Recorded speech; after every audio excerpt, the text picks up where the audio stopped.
Okay, I'm gonna do my best to try to keep this one a bit shorter because I think this is a bit of a more simple topic that can be more like broadly applied in a lot of different situations, and I can probably use bunch of different examples in general to cover this, but overall, what I'm going to be talking about here is direction and how to find that in programming, and I'll explain what I mean by that, and then I'll go over a very brief like example of how I've applied this to someone recently that I coach.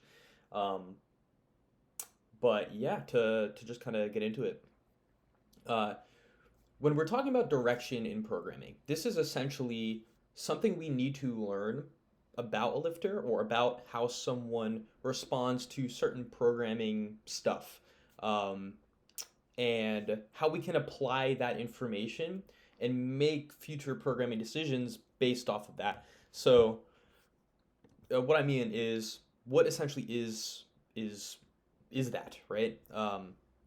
So let's kind of view this as specifically in cases where we don't know which direction to go with a lifter's programming, or maybe for the athletes watching this, if you are kind of stuck in like a, I don't want to say plateau, but more so you're kind of, you're not entirely sure if you should be doing more, should be doing less, something like that. We need direction to point us towards one or both of those for a certain lift. So I've kind of like defined direction here in this case as an indication of needing to go a specific way with someone's training, oftentimes referring to the need to do more blank or less blank. And the blank is there to kind of fill in like intensity, volume, accessory work, things like that. Because oftentimes when things are consistently feeling good in the gym or consistently feeling bad in the gym, it can be a bit tricky to decipher if more or less is needed after even just after receiving athlete feedback and after just looking at the client's program and how that's progressed over time.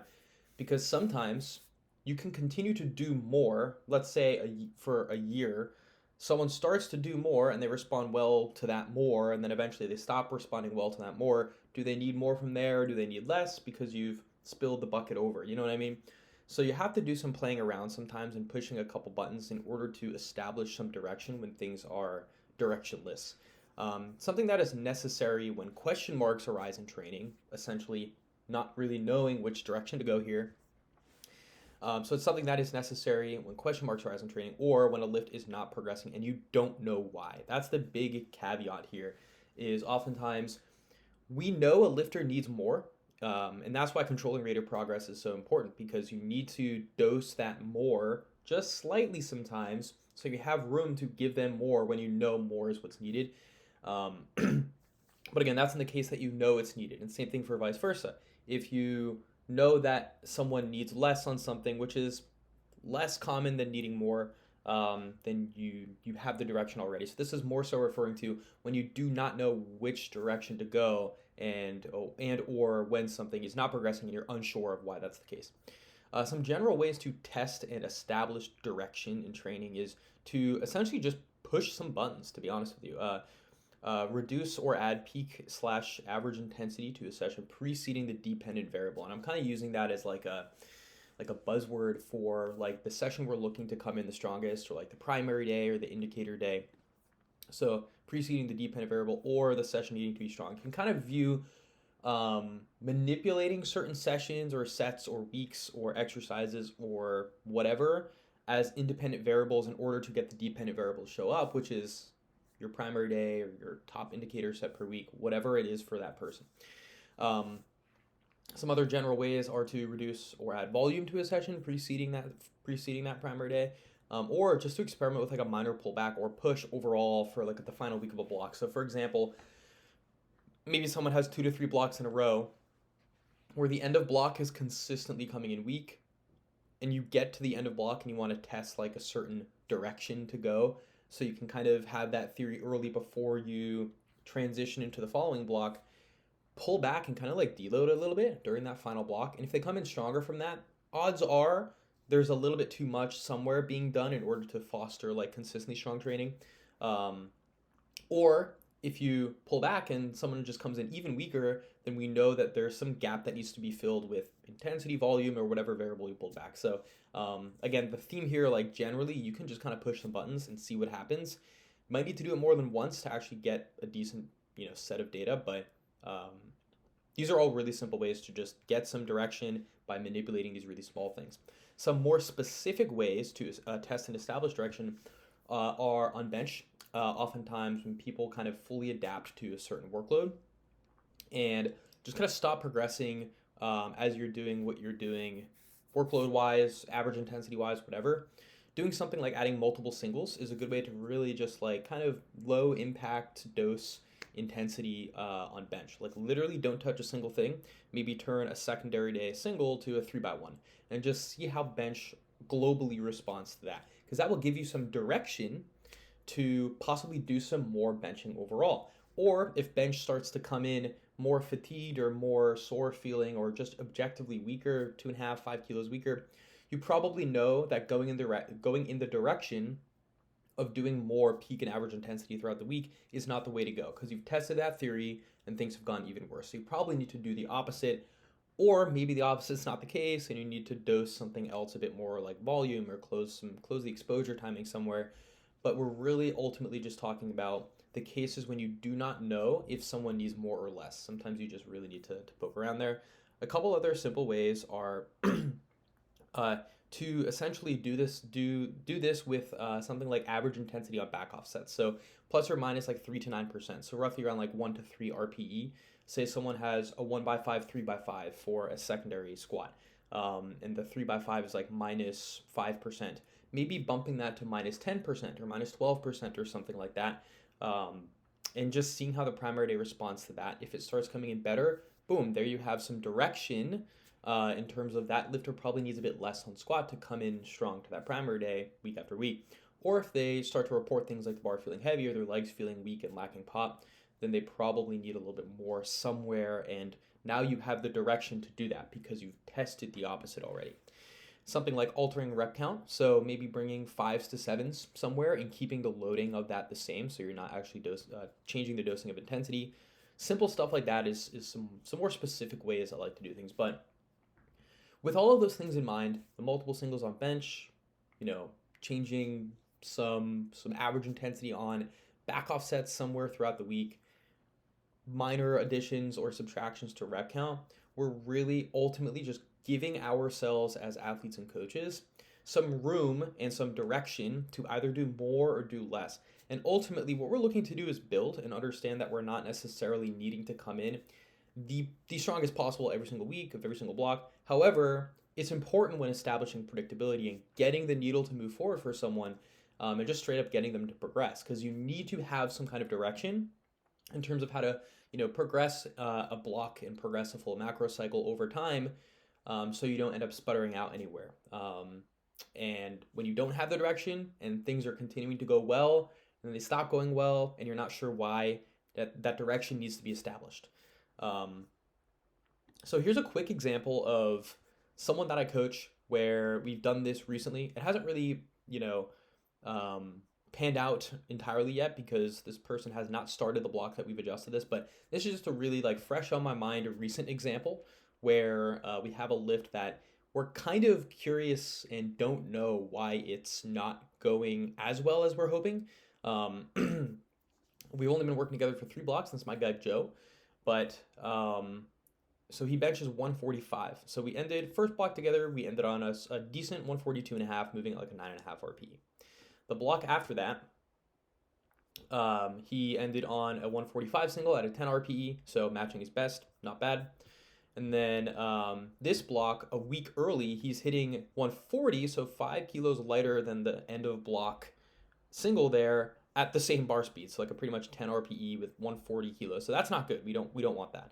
And mind you, in cases like this, you have to really also make sure you're pinpointing things like external variables. How did the session feel subjectively? What was the, all these other things need to be within control. Like that's why I'm using the term like dependent and independent variables in order to kind of track things like this. So what we did for Joe was this block was okay. Like he ended on 142, pretty solid.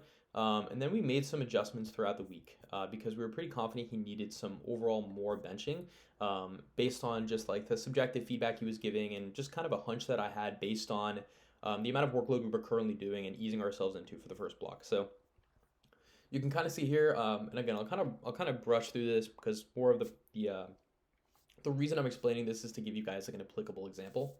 Um, but you can see on Monday we were doing some really really light Larson H, just super light day, not really needing to push this at all. His secondary bench was just fours up to like the 120 to 125 range end of block. So again, not really that heavy for him, but still like, a proper, higher intensity bench day. His tertiary day here was just a couple tempo singles and some sixes, and then his primary day was more of like his indicator session that we're trying to get to come in strong.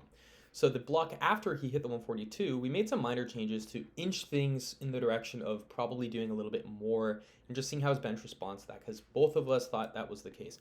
So on his secondary day, instead of doing a top set of 4, we added a 2-count single, and then we went into the 4s after. So essentially loading this day like 7.5, 10 kilos heavier in terms of what we're taking for that top set. On his Monday, we started doing some heavier stuff by actually it was about the same loading wise, but we did add a third set here, and this is about 2.5, 5 kilos heavier on average, so not that much heavier. And otherwise, we did some heavier back offsets on this tertiary. So the global theme is that we were doing more, higher average intensity throughout the week, higher peak intensity on the secondary day. And then he ended on 145. Again, wasn't really that different, but it was still like a PR match. And we were like, okay, maybe this is the direction we need to go. So we continued to buy into that and essentially not really falling exactly where we want him to. So with that in mind, a couple things we're doing to go the opposite direction now is pretty much somewhat going back to this layout we did during the first block. And again, this is all very short-term stuff. This is within less than 3 blocks. Pretty much 3 blocks. He's on the final week of his 3rd block. But we went back to, here, let me go to the block he's going to start next week. We went back to doing the 2 higher rep sets of Larson press loaded to the exact same number end of block. So pretty much just keeping that consistent. We are going to keep the single in on his secondary day just because A, I'm pretty confident he can tolerate that, and B, I think it's just going to be good for him to practice some technical stuff with that's unrelated to this. And then the big one is we have a lot less on his tertiary day, and this is where the experimenting and the button pushing comes into play. So for this week, you can kind of see for the whole block, we did 6 total sets on this Thursday bench day. We did tempo single or into 2 tempo singles, basically 3x1 tempo, and then we did 3x3 after that pretty much. But for this week, after he hit the really grindy 140 from Saturday, we are stripping a lot of that. So we're just going to do 1 single and then a 2x3. So we're pretty much getting rid of half of what he was doing before. And you can see with the load ranges here, he was taking 127 and 112 last week. He's only taking 120 and 100. So it's a substantially lower intensity. And now we just essentially wait to see what happens on this Saturday session and see if subjectively he feels better, or if objectively things are moving faster and more in line with how we want them to. Now, I will address this with a caveat. In cases like this, where we're doing this one-time small pullback, the athlete can absolutely just like get a little bit of a short-term tapering effect into that. And that is not really a long-term solution, right? And I will really, highlight this, because that is absolutely a possibility where someone can get really fatigued, but they need that amount of workload to stay relatively strong. Then you pull that back for a session or 2 or a full week, and then they kind of just taper into one really strong day, and that doesn't really last. That's okay with me if that happens, because it still gives us some direction in terms of knowing exactly that's what that person needs to come in and express as much strength as they can on one given day. Does it give us direction in terms of what to do from like a programming lens? Possibly, but there might be some further button pushing and further like deciphering of athlete feedback that might need to be done there. So again, just a quick little application of how I'm currently doing that literally today and in 2 days. We're seeing how his primary session comes in 2 days from now as I make this video. So I hope this in my opinion, this is a really applicable topic, and especially in times that someone does not know why a lift is not progressing, why it's really hard to get the ball rolling on squat, bench, or deadlift. When something is generally strong, but you can't really get past a certain number, you can't really get past a certain hurdle or something, and you just need that little extra oomph somewhere, and you're not really entirely sure whether it's needing more or needing less. You need the direction in order to do so, and oftentimes you just need to push a couple buttons to get that direction so you can actually commit to a more moderate to longer term change in order to sustain the progress you're looking for in the first place. Um, so yeah, I hope all that makes sense. As always, thanks for watching, and let me know what you guys think.